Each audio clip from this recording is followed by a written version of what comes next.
So, hi everyone, good day sa inyong lahat. So, for this video, we're going to tackle our case study, Hotel System Information. So, nakikita nyo, nandito tayo sa Java. Pwede pakiran? So, ayan.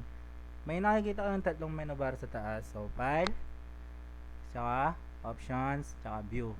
So, punta tayo sa Options. Makikita mo dyan, may mga mapipilian ka dyan na kung saan dyan ka mag-i-insert ng mga informations mo. Pwede pakiclick ang user settings. Ayan, dyan ang example. Sige, pakilagay ng example mo din.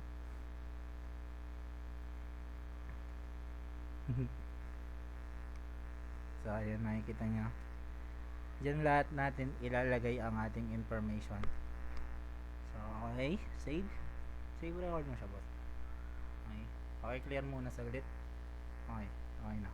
So, punta tayo dun sa file or sa users, sa mga icon bar dyan.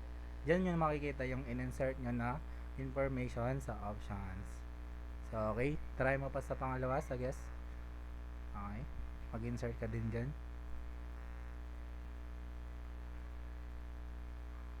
Okay. Okay. Clear.